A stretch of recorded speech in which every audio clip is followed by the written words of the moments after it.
There's obviously been a lot of discussion and debate about no-fly zones. We are speaking about closing the sky. There has been talk of a no-fly zone. Close the sky near Ukraine. The issue of a no-fly zone. To close or not to close.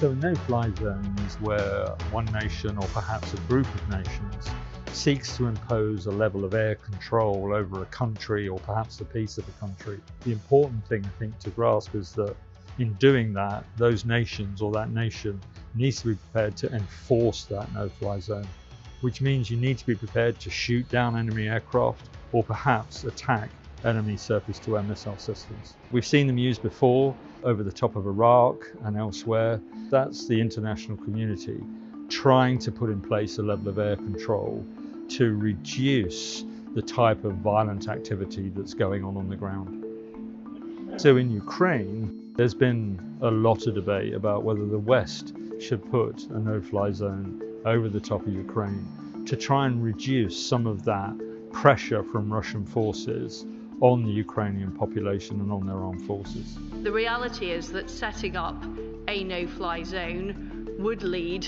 to a direct confrontation between NATO and Russia. There are challenges to that. Militarily, you can do it.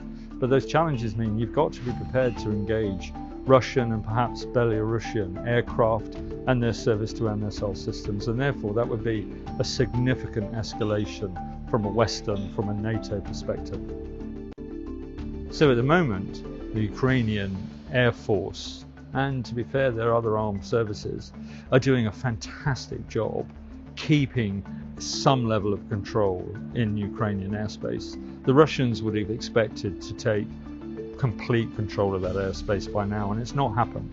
And that's down to probably the Russian Air Force are not quite as good as they thought they were, but it's also because of some really spirited, really brave, really innovative, really courageous resistance from the Ukrainian armed forces.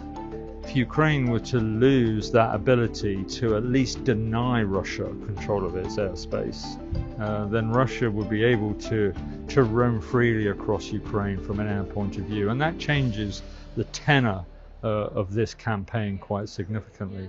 Not only would it allow the Russian Air Force to target the Ukrainian armed forces and perhaps civilians, but also it would give the Russian command and control systems, their commanders, much better information than they're getting at the moment. So when I hear people talk about a humanitarian no-fly zone, I kind of doubt that they know almost what that means. The issue with no-fly zones is you have to be prepared to enforce them. So if this humanitarian no-fly zone was something that was voluntary, for example, then there'd be no reason for Russia to comply with that no-fly zone if it chose not to. It's a bit like shelling humanitarian corridors. It kind of promises a thing which perhaps it can't deliver.